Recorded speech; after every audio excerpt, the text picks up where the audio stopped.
I am Jimmy McMillan, and it was a pleasure to be a panelist on the Diversity and Inclusion in the Bankruptcy Profession program that you are about to watch. My co-presenters were Michael Bernstein, Esquire, the Honorable Bernice Donald, and Professor Angela Banks.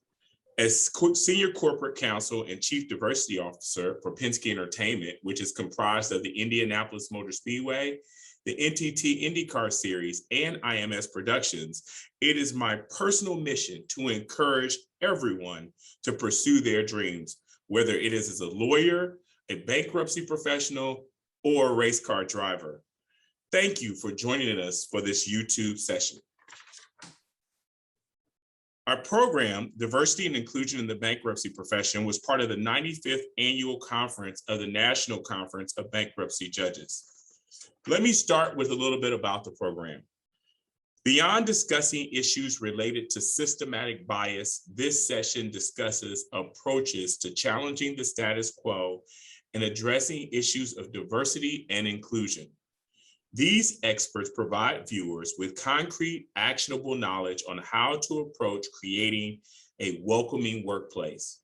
Viewers conclude the session poised to jumpstart their own efforts to enhance their workplace diversity or to contribute to their company's existing diversity and inclusion efforts. The moderator of the program was Michael P. Bernstein of Arnold and Porter K. Scholler LLP from Washington, D.C. The presenters were the Honorable Bernice Donald of the 8th Circuit, Memphis, Tennessee, Professor Angela Banks, the Charles J. Merriam Distinguished Professor of Law from Arizona State University, Sandra Day O'Connor College of Law in Tempe, Arizona, and myself. Please consider attending future annual live conferences hosted by the National Conference of Bankruptcy Judges at Orlando, Florida on October 19th through the 22nd in 2022, Austin, Texas, October 10th through the 14th in 2023, Seattle, Washington, September 17th through the 20th in 2024, Chicago, Illinois, in September 16th through the 19th, 2025, and San Diego, California, October 7th through the 10th of 2026. For more information about these conferences or to register, please visit the National Conference of Bankruptcy Judges website at www.ncbj.org. That's www.ncbj.org. I hope that you will enjoy this program.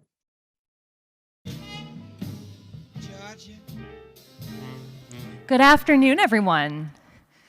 My name is Laura Cordes. I am a professor of law at Arizona State University, Sandra Day O'Connor College of Law, and it is my great privilege to welcome you to our afternoon plenary session on diversity and inclusion in the legal profession, in the bankruptcy profession specifically.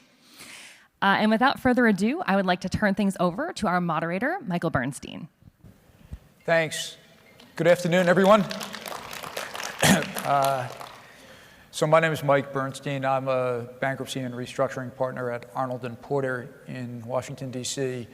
And also relevant to this program, I'm the co-chair of the American Bankruptcy Institute's Working Group on Diversity and Inclusion. We hope to offer today, through a series of 3 hypotheticals, some practical, actionable advice that, if you so choose, you can take back to your communities and courts and law firms and businesses and help create change. We have 3 panelists. Before I get into the hypotheticals, I'll introduce briefly.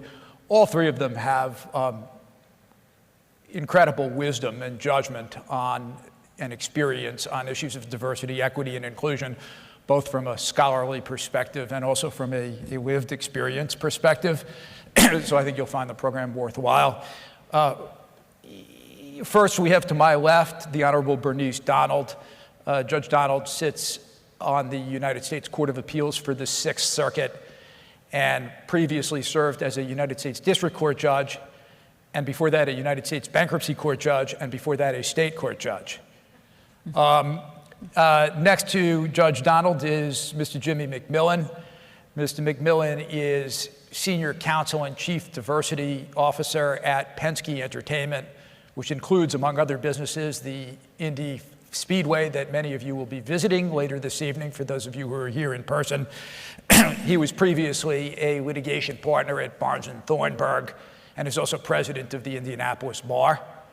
And at the far end, Professor Angela Banks of the Arizona State University Sandra Day O'Connor College of Law. Professor Banks is an expert, among other things, on issues of citizenship and belonging and human rights and immigration, and is a scholar in the areas that we're going to be discussing today. With that, we'll get to the first hypothetical. We have one law firm hypothetical, then a court hypothetical, and then a law school hypothetical. Don't worry, there are no law school exams at the end of this, and nobody will be graded on their performance. So first, we have a big law firm that has an entering class of 40 new associates every year, and it has to place them in practice groups. And the way this law firm does that is it asks the practice groups, do you need any new associates? And if you do, then the associates have their choice. So you have 2 new associates, each of whom has expressed an interest in the litigation and trial practice at the firm, and is well prepared to do that, having served on moot court and done litigation-focused internships, and in one case, clerked for a state trial judge. Now, one of these 2 individuals is an Orthodox Jewish woman with 4 young children. Because of her religious beliefs, she doesn't work Friday nights or Saturdays, and this time of the year she has to take a bunch of holidays as well off. The other is a gentleman who uses a wheelchair. Now, the head of the litigation practice says, well, we do need new people, but these 2 people should be in a regulatory or a transactional practice, not a litigation practice, because I care about their success, and I don't think they can be successful, have the greatest chance of being successful in a litigation practice. In the case of the Orthodox Jewish woman, he says, you just have to work Friday nights and Saturdays. He points out that he himself has worked every Saturday for the past year, and he also thinks that litigation emergency deadlines are incompatible with trying to raise 4 young children. In the case of the gentleman who uses a wheelchair, he says the litigation and trial practice requires a lot of travel, and he doesn't think it would be very easy for somebody who uses a wheelchair to be traveling around the country. And he's also not quite sure how juries would react. He's just never seen anybody try a case from a wheelchair before. The firm's chief diversity officer disagrees and thinks these individuals should be given an opportunity to practice in the area that they've chosen. So there's a debate between the litigation chairman and the chief diversity officer. Jimmy, you're the chairman of the firm. How do you deal with this issue? So thank you for bringing this issue to the forefront. And I want to thank everyone who came today and spent time to hear our comments and thoughts and get some suggestions and advice. Unfortunately, this hypothetical is all too real in too many organizations, law firms, and others. The first thing that I think I would do is sit down with the partner, the litigation partner, and then I try to triage him actually with some other partners who have books of business and are respectful and understanding of diversity, because sometimes it helps in numbers. And explain to him that, one, what you're considering doing is illegal. You're considering discriminating against these individuals based on their religious beliefs and their physical disability, which may be in violation of the ADA and other constitutional laws, and that we cannot do as a law firm. Two, what you're hoping to do, or what you're expressing that we should do, is immoral and unethical. That you are basically prejudging these folks based on your impression of what a person can or cannot do with a wheelchair, in a wheelchair, or with a physical disability, or your impression of what someone can or cannot do within the confines of their religious beliefs, and that does not fit with the culture of the firm. And I think that is one of the most strongest things that you need to do, is establish from the hires up, from a management committee, from the people, the other heads of the departments, people within the litigation, the people who have books of business, that this does not fit within the culture of our firm, that we're a different organization, and this is not how we're going to do business. Mm-hmm. These folks are going to get an opportunity to succeed. If they would like to do litigation, they're going to get an opportunity to try. And quite frankly, if we need to trump or remove you, then that's what has to be done. Now, I understand the logistics and the politics of a law firm, and that's easier said than done, but that's what it takes. You have to have the courage to stand up to people, no matter where they sit and stand, when they are doing things that are either biased, racist, sexist, unconstitutional, and potentially illegal. And if you don't have that courage, then the culture becomes, it's okay. It's okay to make these types of assumptions. It's okay to have these this is not even implicit bias. This is explicit bias. And to the extent that he needs it, I think I would think very hard about having him and anyone who works with him go through, perhaps the whole firm, to go through some form of training on diversity, to understand that, look, just because you've never seen somebody try a case in a wheelchair doesn't mean they don't exist. Let me introduce you to some superstars who are in wheelchairs. Those are the things that I would do initially. But there's some other things that may need to be done depending on how widespread these beliefs are throughout the firm. Jimmy, I certainly agree with everything that you've said, and I also agree that these issues manifest themselves all too often. And I want to put a little twist on the hypothetical and ask for your response to that, because I think sometimes, in addition to these hard questions for the firms based on the membership and the culture at the firm, there are times when you have to deliver a message to a client, and the firm has to take a stance with respect to a client. So what if the client who's going to be served by this lawyer has those same stereotypes about abilities or disabilities of individuals, or they don't want a this or that on their case because they're concerned about how a jury might respond to a lawyer in a wheelchair? How do you address that client and those unfounded beliefs or stereotypes that they may be responding to? What's the message you deal there? Because I'm sure lawyers out here have had clients who've said, I don't want a woman, appearing before the court on this business, or I don't want a Latinx person or an African American person. And that's a tough thing for firms, and many people they're reluctant to fire the client. But what advice do you have when they find themselves in that position? That's a great question, Judge. And I'll give you a real world example. There was a case that I was working on that the client asked the partner, do you think that jury in Southern Indiana is going to react well to Jimmy? I think he's a dynamic guy, great speaker, lots of energy, but we're going down to Southern Indiana. How do you think, the question was really phrased like this, how do you think that they're going to react to a person like Jimmy? And I'm sitting there, he said it in front of me, so I'm sitting there going, a person like me? You mean handsome, debonair? You don't love me. The partner responded, but the partner responded how I expected him to respond. He said, well, the jury's going to be all white. So everybody else in the room is white, and he took it there before I took it there. So I was like, oh, okay, well, he understood the same thing I understood. He said, I think the jury's going to be all white, but our firm is all white, and we love Jimmy.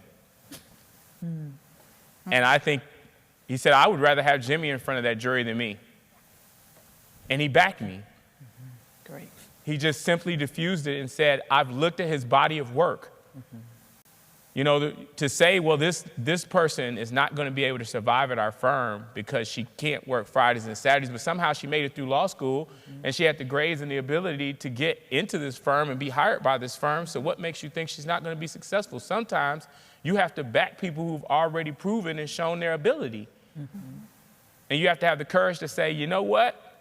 I don't think it's going to be an impediment. Now, some people like to go along and get along, and they like to say, look, there's a group of red people, and they seem it'd be just easy to just always keep red people with red people and keep green people with green people. Jimmy, how do you create a culture within an organization so that the chief diversity officer has the respect of the organization and influence? So again, when I was at Barnes, I was offered the opportunity to be a chief diversity officer when I was a non-capital partner, and I told them no. And the reason why was because I felt like I needed to be a capital partner. You need people with internal strength, whatever her strength is gauged off of, whatever respect is gauged off of. There are some chief diversity officers who are really in the role of gatekeeper. where all they really are the people that basically are there to do, what their role is to say, these people are not racist. That's not what you want. You don't want all I'm here to do is that the news or the press or law firms or law students come and somebody complains or they're about to quit. All that person is the shepherd to say, they're not racist. That wasn't intended. No, you need somebody who has enough power and influence within the organization, enough of their own personal brand, and even a little bit of career boldness to say, you know what, if I walk in this office and say what needs to be said and has to be said and I get fired, I'll be okay. And that is how I feel at the Indianapolis Motor Speedway. Otherwise, I wouldn't have taken the job. You have to be courageous because this is a hard thing to do. It's not easy to say to somebody, that conversation we just had was inappropriate. How it went, that conversation about that person's partner and whether the partner is, not cool, we need to do something about it. We need to hit the reverse button. We need to have a conversation about why somebody would feel uncomfortable if you don't have a chief diversity officer that you've empowered to put in place to do that. The chief diversity officer also needs to know people in the organization, right? So they can't they have to know where people have come from and really be invested in sitting with people outside of the office, getting to know people's backgrounds, their perspectives, where they live at, so that when there are those tough conversations, they can actually, on a very personal one-on-one level, say, okay, I can see why you might have thought that would be okay, or I can see why you might say that, or I can see why you might perceive that, but this is a better way, or imagine how this person feels, and you can bring people together. And that, to me, is some of the essence of what you need in a chief diversity officer. So I'm going to move on now to the second hypothetical, which is a court-focused hypothetical, and we have the rare privilege of somebody who's sat on 4 different courts here. We have a situation where a judge sits in a racially and ethnically diverse city, excuse me, and the law firms in that city have had some success. They've paid attention to recruiting young, ethnically and racially diverse lawyers, and they've had some success in doing so. But the judge observes that it is very, very rare that any of those lawyers show up in court. And when they do show up in court, on the rare occasion, they never speak. They never address the court. They seem, as best the judge can tell, to be in charge of organizing the documents. As a judge, would you intercede to try to change these facts, to try to create more opportunity for the diverse lawyers? Or is this sort of beyond your role as a judge to try to create this sort of change? And in thinking about this, is the question about whether you yourself as a judge are ethnically or racially diverse or not relevant, or is that completely beside the point? Thank you for the question, Michael. Let me say, first of all, that all of us lawyers and judges have an obligation to try and improve the fair administration of justice, and so I have an obligation, I think, to try to make certain that I create an environment where people's talents are used and recognized. But do I have an obligation to interfere in your lawsuit that you're presenting when I really don't know necessarily your lawsuit or what you're doing, why you're doing it? I think there are ways and ways to intercede. I think if this situation happened before me and the case is ongoing, we've got a jury, I would not intercede there, because I think that you have come up with your strategy, whatever that is. I might call a conference after the fact and talk with you about that and address diversity. I know some judges will intercede directly and say, why is this person here? What is that person's role? Is this just window dressing or whatever? And if those judges are comfortable doing that, fine and dandy. What I would say, though, is I would try to implement rules that would sort of address that issue on the front end. One way is, because a lot of firms will send the junior people to the Rule 6B conference. They will send the junior people to do all this other initial work, and then other people come in and do the work, and they relegate the junior person to the paper shuffling role. So I've had situations where I say that whoever comes to the pretrial conference, I may accept a junior person at the Rule 16B, But whoever comes to the pretrial conference, that better be the person who's going to have an active role in the case. And so that forces the company to the firm either to send somebody that they're prepared to have an active role in the case. It doesn't mean they've got to be the lead, but they're going to be either questioning a witness, they're going to be arguing a motion, they're going to be doing something so that they're going to get face time to before the court. The other way I would do that is through sort of the exercise in our jurisdiction when I was on the trial bench of constantly working with the bar associations and law firms there to emphasize diversity. I want to give you two quick examples. A friend of mine used to be the general manager of one of the leading TV stations in the city, and there was a racial discrimination case filed against the station. And the manager hired counsel. That counsel put together a team, and recognizing that the reporter who lodged the complaint was an African American, they thought, we need an African American on the team. So they brought in an African American woman who was in fact a partner. But all she did was sit at the table, never shuffled papers, never did anything. And the jury, of course, kept observing this day in and day out. And when the case came to decision, the jury ruled in favor of the plaintiff. The station manager was convinced that they were punished, they were penalized for the firm's actions in just bringing this person in to send a message that really wasn't the underlying message of the case. They thought that they were trying to use race inappropriately by bringing this woman there and just putting it in front of the jury where there was no currency. So I think sometimes people can be penalized through the actions of the jury, whether the judge intervenes or not. But because I do diversity training and implicit bias work, I get that message out there in the course of training and speaking, but I would not interfere in your case as it's unfolded, because I do believe that when you come into the courtroom, you know your case, your team, your strategy better than I'm ever going to know it, and so I'm not going to intervene at that level. I'm gonna give you all a very powerful tool. All right, you ready? Everybody say this with me. How's Jimmy doing? How's Jimmy doing? I like Jimmy. I hope you guys are taking care of him. That is one of the most powerful tools that you can use to help a young minority associate. If you see them walking at lunch with a partner at a firm, you're downtown, or you see them at a bar association event, or you run into the minority associate's not there, you're at a lunch, a table, a coffee, or whatever, and you know that minority associate works with somebody in that firm, you walk up and say, hey, how's Jimmy doing? I like Jimmy. I hope you guys are taking care of him.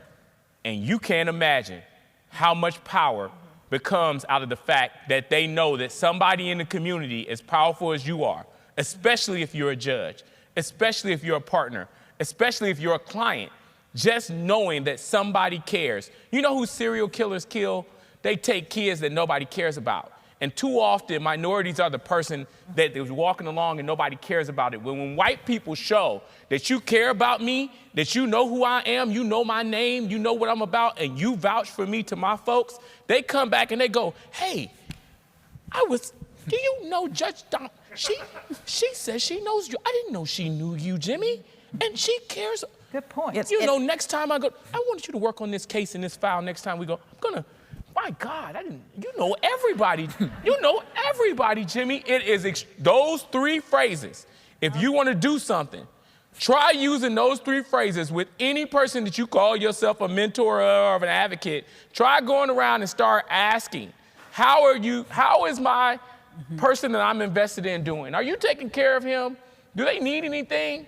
Because I'm invested in them, and if enough people come back to that firm and say that, guess what? You just bought them another year. You just bought them 500 more billable hours. You just bought them a client they want to work on. I promise you.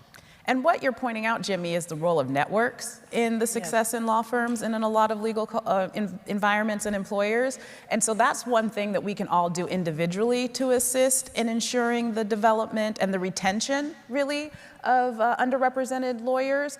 And another piece of it is looking at the structure of these organizations and thinking about how are they going about assigning workload? How are they giving the assignments that people are getting to be able to have a speaking role in court? And, you know, I think we'll get into this a little bit later, but thinking about having a more sort of structured approach to doing that rather than, and again, in the system we have, we need Jimmy's approach, but it shouldn't be dependent on somebody external having a good feeling about you for you to be able to have the opportunity to demonstrate your worth. It should be that you have proven that you can do this kind of work and that there are people keeping track of that through various kinds of performance evaluations that are a bit more objective as opposed to just open-ended questions, and using those as a basis of determining who gets the next opportunity in court. Judge Donald, let me ask you a brief follow-up question, because we talked about your role vis-a-vis the legal community and how you can promote change without unduly interfering. But let's go behind the curtain, so to speak, and talk about your own chambers. Because remember, in the hypothetical, you sit in a racially and ethnically diverse community, and let's say you would like to hire some racially and or ethnically diverse law clerks. But over the years, you haven't gotten the applications. You just haven't gotten very many applications at all from diverse individuals. And those you have gotten haven't met the traditional historical metric of, you know, whatever it is, law review at a top 10 law school or order of the coif or whatnot.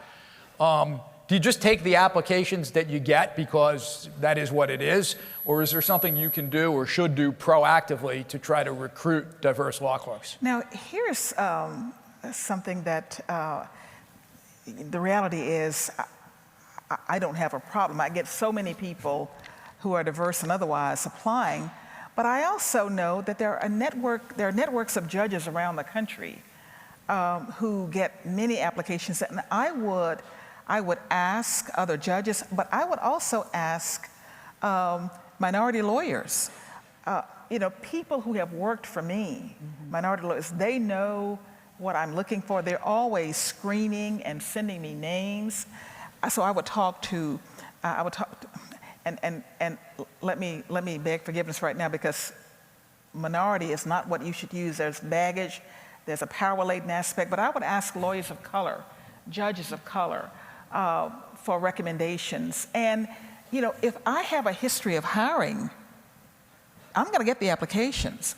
The people who tell me that I don't get applications are people who don't have a history of having hired law clerks of color.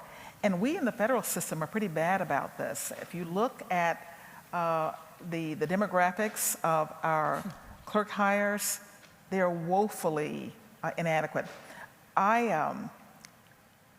You know, on my court now, we've had judges who I've not seen diversity in their ranks, and so one of the judges called me one day and said, "Bernice, if you have not finished hiring your law clerks, I've got a young man, he's a graduate of Harvard, he is excellent, I think he'd be a really good law clerk for you." And I thought, if he's that good, why didn't you hire him? And then I thought, well, he must be a law clerk of color. And I just wanted to see. So I was determined I wasn't gonna hire this person. I mean, that's petty on my part, but I set up an interview, and the person was an African-American male. I was blown away by this young man. And so I hired him. But then I thought, I want to have a conversation. And, you know, I love Jimmy's approach to just go right at it and have that conversation. I thought, what I'm going to do is I'm going to show people what an absence of diversity looks like. And so for the next hiring cycle, I hired 4 African-American female clerks. And whereas I normally only took 2 clerks with me when I traveled to court, I took 3. Because I wanted them to see what this all African-American chambers look like, and I wanted them to look at the quality of the work. So we would go to court, and nobody ever said anything. We took a picture, you know, there we all are. And so after that, I went back to my own hiring thing, but I just wanted people to see this young man was really brilliant, but his teacher did not hire him. His teacher called me, and so people get they call me and say, they got this great person. But we need diversity. It's interesting because the door swings both ways, Judge. Yes. And you brought up a point. Judge, we have Judge Tanya Walton-Pratt, who's here. I clerked for Justice Frank Sullivan on the Indiana Supreme Court when he was on the Indiana Supreme Court. And when I applied for my clerkship, I was very purposeful to apply to Justice Sullivan and certain judges of color or judges who I thought would be more likely to hire me. Now that I've gotten to the practice of law, I get judges who come to me all the time, law firms who come to me all the time, and they say, Jimmy, we're looking for qualified people. We don't get the applications. And to be quite honest, people don't want to be somewhere where they don't think they're welcome. Right. And so the door swings both ways. At some point, you have to work on the inclusion part of diversity, and whether that's having receptions, being engaged, going to be involved in BALSA, being involved, not just sponsoring and not showing up, but actually being involved, and not just sending all the black people to work there. Like you're involved and you're engaged and you're plugged in. You have to see that we are maybe monolithic because we're monolithic in our approach and we're monolithic in our culture, and we have to say that, hey, we want a different culture and we have to be engaged in whatever way we can. And a lot of times I tell my mentees, you have to be bold and apply for positions that you may not think that you will get, because maybe you will. If you're qualified, you have to go in spaces that you can't. It is unfortunate that, yes, you will oftentimes be the only one or the first, but it doesn't have to stay that way. But you can't live in fear of that. You can't say, well, I don't want to go to the firm because there's going to be a bunch of white people there, and I don't want to deal with that in my life. One of the things that some bankruptcy judges who I know care about diversity within their own chambers have told me has worked well for them, maybe some of you have this experience, is just bending the traditional metrics. I talked about the historical metrics. Those obviously vary depending on parts of the country and which court and so forth. But I've been told by people within my own law firm who do recruiting and judges who have tried to build more diversity within their chambers that, just look beyond Yale Law Review or Yale Law Journal and so forth. There are a lot of really talented people all over the country in law schools all over the country. And if you broaden the search, you can often achieve more diversity without sacrificing any quality or ability. So I think that's absolutely true, and I want to hear how you respond to this. But before we even get to the point of how to think about the criteria, I just want to highlight a point of Judge Donald's story. The person wouldn't take was a Harvard Law graduate. So we're not even talking about outside now maybe the person wasn't on law review, maybe they weren't in the top 5%, but they were Harvard Law. And so I think there sometimes is a perception that the candidates of color either don't meet the traditional criteria, which I think is often not true. They often do meet the traditional criteria, but for some reason they think, oh, that's a clerk for Judge Donald, that's not a clerk for me. And so there's something going on there that we need to really get to the bottom of in terms of our perceptions of what is quality. And I know from my days clerking that there seemed to be some sense from some judges that they were interested in, their clerks were a reflection of them. And it was this idea that if my clerks have a certain status, that redounds down to me. And so getting to the heart of what it is that they are looking for their clerks to reflect about their chambers is going to be really important before we even get to the point where they're willing to say, I'll take a non-Harvard Law lawyer of color. But and Angela, before you get into the hypothetical, I just need to say this. One of the things I stress to judges and to my clerks, when we talk about implicit bias, all of us have those biases. And if you surround yourself with just people who look like you and think like you, there is no one to help you guard against your blind spots. We're talking about justice. And I know Dr. King says the arc of the moral universe is long, but it bends toward justice. It doesn't bend of its own volition.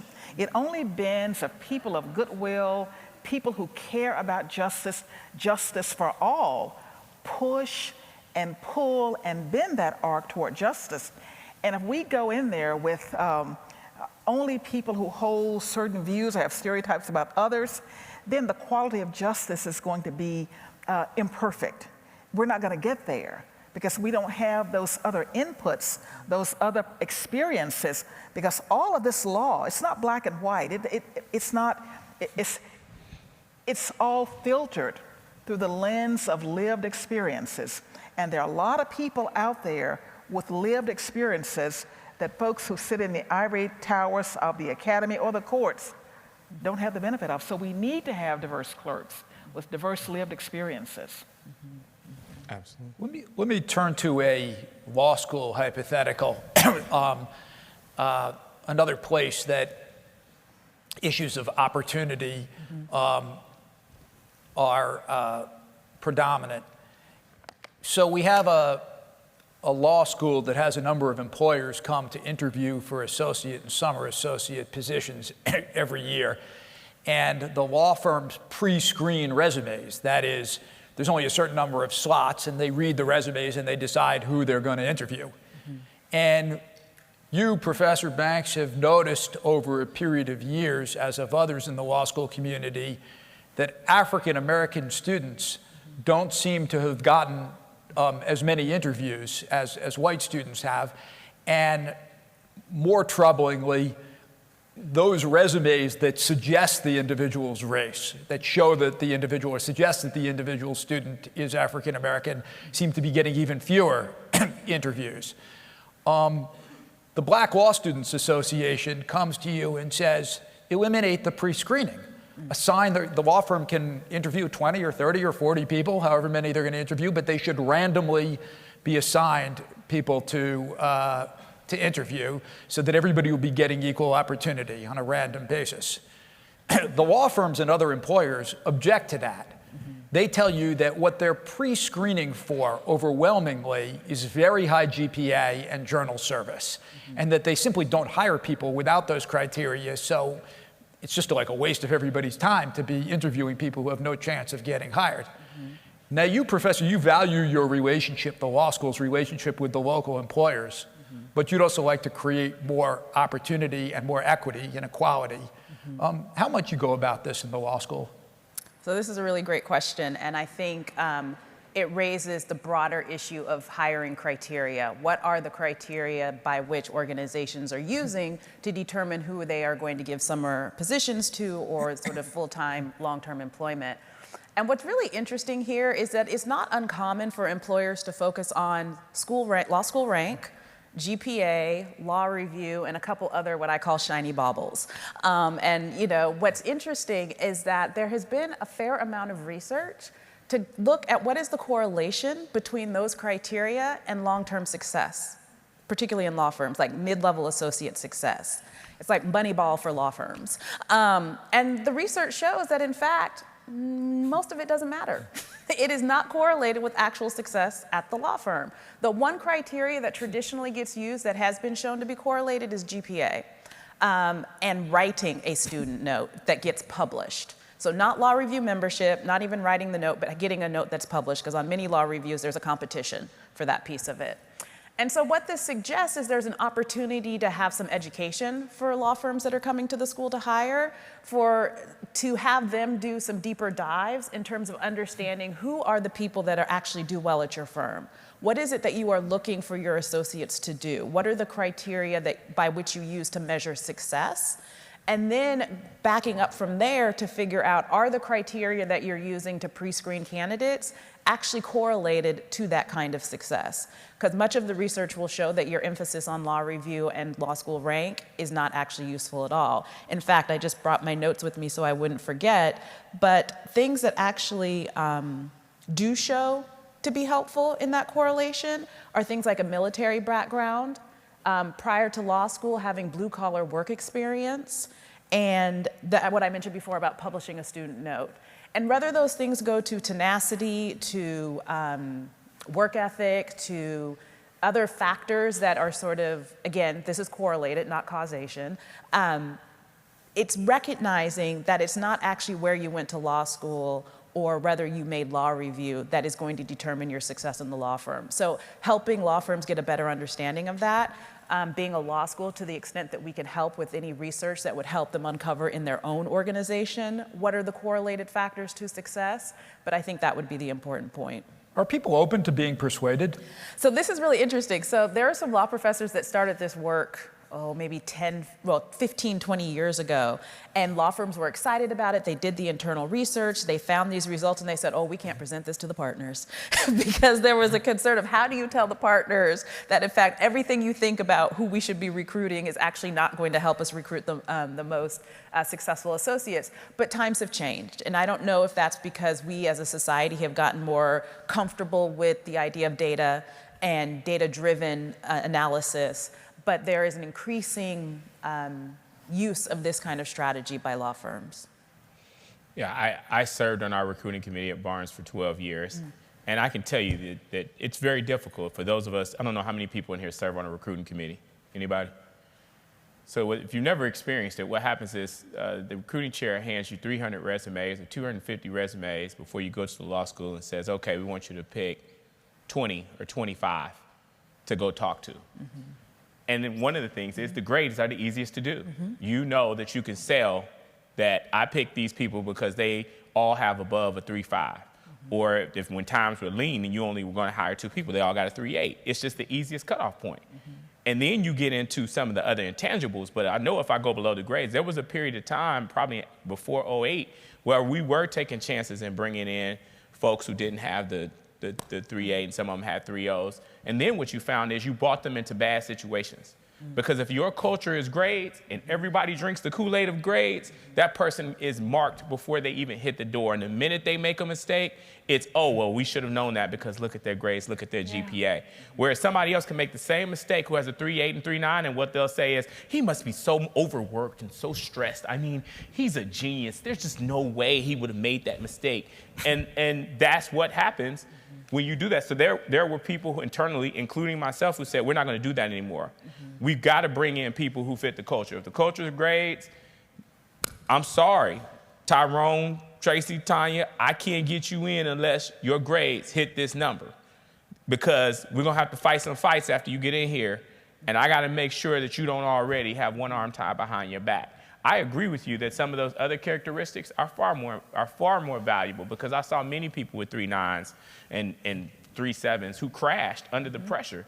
They were great in the academic setting, but not good in an actual work setting and dealing with the pressures of working in groups and law firms. And what you're highlighting, Jimmy, is the importance of a shared understanding of what the values of the firm are. So as we're talking about sort of different criteria in military experience or blue-collar work experience, if that is not fully appreciated by the firm as a whole, then bringing individuals in with that background is going to be challenging. And there is always perhaps going to be a trial period in which a transition period, I should say, where you're shifting some of these criteria. And it's going to take time for people to see, oh, actually, these people are really excelling. Oh, but you have to have leadership, back to a point you made earlier. You have to have leadership that is going to support this approach, so that when somebody makes a mistake that is a typical mistake for a second-year associate to make, that when that mistake is made, they have powerful voices in the firm supporting them, saying, this is a typical mistake. This is not a mistake because they have military experience. This is not a mistake because they didn't meet this criteria. This is about training, or this is about workload, or this is about something else. And if you don't have that support, it won't work. I want to make 2 points, if you don't mind. Dr. Aaron Reeves did some research around implicit bias in law firms, and there was this thing about the writing memo. They took a memo that had a number of errors in it, and it's the exact same memo. For a certain portion of them, the person's name on there was an Afrocentric name. For another group that received the memo, the person had a more Eurocentric sounding name.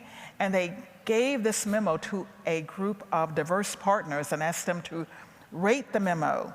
And this was supposed to be of, I think, a new associate or a third-year law student or something at NYU. And what they found was that the memo that was the product of the person with the Afrocentric name, partners, regardless of their racial or ethnic diversity, regardless of gender, found more errors in that memo than they did in the corresponding memo with the Eurocentric sounding name. Their comments were more critical. And the memo from the African American person was rated something like a 3.5 on a 5-point scale. For the white sounding name, it was rated something like a 4.1 or 4.2. And the memos were the exact same. And what that says is that sometimes if we have a preconceived notion about an individual, we're going to look more closely.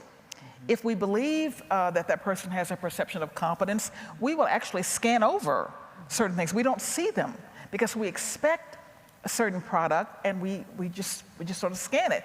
The other thing I want to tell you is that I need to disclose before you all that I never worked in a law firm. I worked in the telecommunications industry while I was in law school, and when I got out of law school, that's where I wanted to work. That had been my sole focus. And when I finally got an interview with that company, that dream was kind of shot in the head, because the managing partner in that department said to me, "You will never work in the legal department of our company because you didn't go to a very good law school, you were not on law review, and you went to evening division school. And we hire from the Ivies." He was very open and candid with me. And as hurtful as that was, I had to find out how to get beyond that, how to move ahead of that when my dream had just died in front of my face. There came a time in my life when a friend of mine who worked for the same company was terminated, and she came to me and said, "Would you represent me?" And I did. And I went up against their lawyer, and it was like the Battle of the Titans, but when the dust settled, I won. And it, for me, it was affirmation that even though I didn't have the title of an Ivy, I had the skill, and that I could be and would be a good lawyer. Now, the first time I got a federal judgeship, the company said, "Oh my God, she was one of us. We're so proud." And that's all well and good. But I mean, when we make those initial snap judgments, Angela, as you said, because a person can't check every box, doesn't mean that they won't add value, doesn't mean that they're not good. All knowledge, skill, and ability is not reposed within a certain number of schools or even in a certain GPA, even though that is a valid metric to use. But I think you need to look at the whole person. And sometimes people take chances and they're rewarded, and sometimes they take chances and they're penalized. So I'm going to violate one of the cardinal rules of moderating a program, which is never ask a panelist a question that you didn't tell them you were going to ask. But I usually adhere to that rule, but Jimmy seems up to the challenge here. As I think, I like Jimmy. He's good. Right. I like you too. This is my way of looking out for somebody. I think I mentioned in the introduction, or at least I intended to, that in addition to Jimmy's current job at the Penske organization, that he was also a litigation partner in a law firm and is also president of the Indianapolis Bar. And that gives you a unique window into sort of how law firms do things and how the bar generally does and how things work in corporate America. And I'm wondering if you have any thoughts on kind of how diversity is viewed within the legal profession, and particularly a big law firm on the one hand, and how corporate America views diversity. Diversity in my opinion, right now we're going through the post-George Floyd guilt phase. America saw him be murdered and said, we can't be like that. And so we're having a burst of diversity, chief diversity officers hired everywhere. But are you going to be patient enough to stick to it for the length of time that it's going to take to fix it? Because it's not going to get fixed in a year or 2 years. And it's not going to get fixed with $2 million or $10 million or $14 million. This is a long, hard struggle because there are people who are really left behind.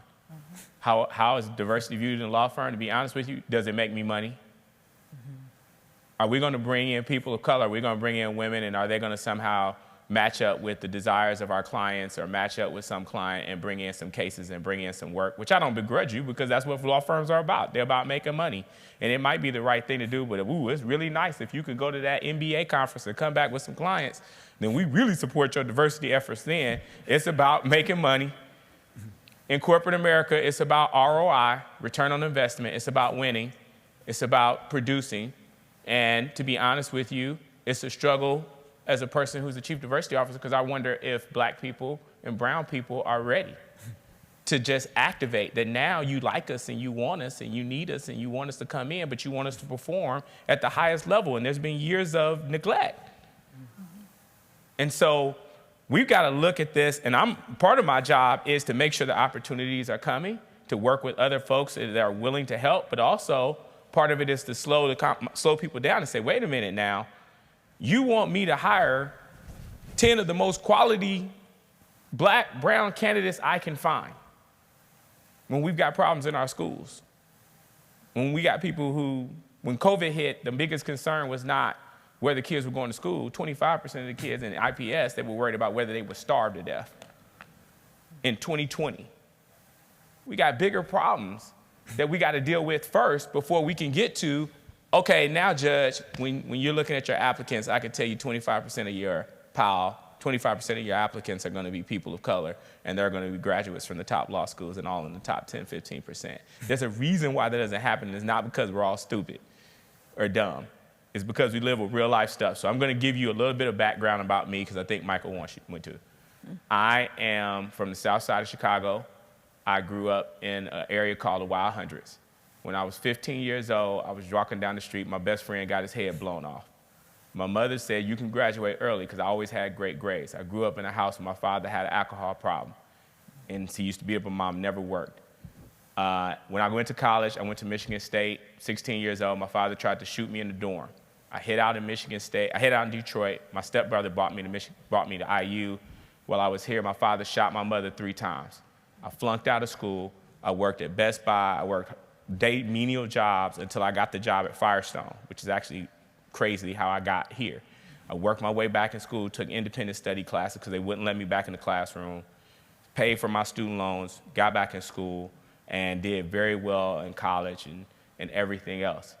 But my path is similar to a lot of people's paths, and I was blessed to have a lot of people to invest in me. Everybody doesn't have that blessing. And I sit here on the stage to you today to say, you're gonna have to be as patient as people were with me. People gave me chances, even though my GPA coming out of college was a 2.4. And they understood it wasn't because I wasn't smart or intelligent or couldn't do the work. It's because I had to deal with hood shit. And there's a lot of people who have to deal with different versions of that. Either it's because they came from a country and they don't speak the language, but it's not because they're not smart. They're just still trying to get acclimated to, hey, I just escaped XYZ country, or I just have this disability. Be willing to see beyond that and see deeper and see that they have the potential to be Jimmy McMillan.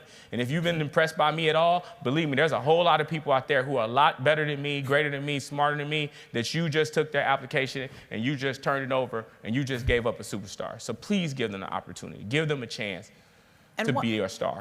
And one of the...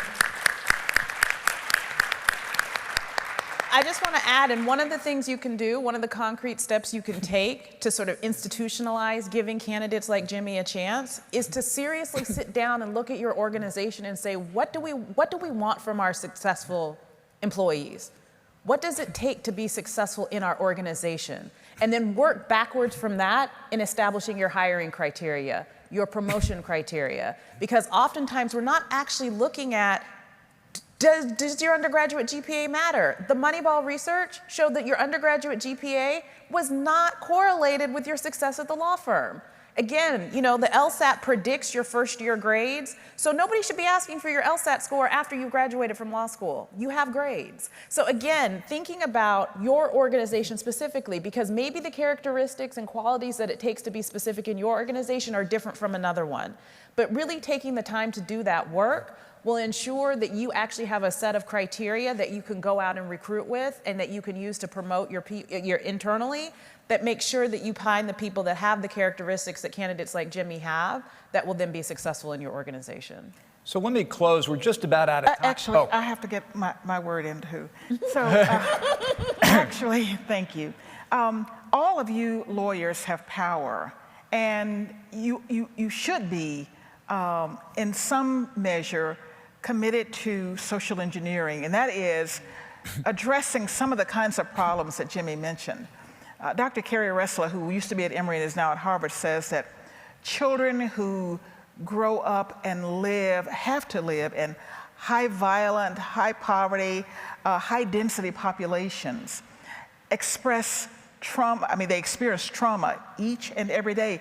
Not all of them end up in a negative situation, but we don't give that infrastructure issue the attention it needs. We don't provide nutrition, that kind of a thing. And I'm not talking about giveaways. I'm just trying to say that you have the power to interact with your legislators and let them know that we can't afford to throw people on the human scrap heap, that there is talent, there are skills and ability in every community, and we need to respect and honor the humanity of every individual. So when your politicians are coming to you asking you for dollars to support their campaign, you get them to commit to doing what ought to be done in communities and honoring the humanity of people so that they can live, grow, and achieve their highest and best potential.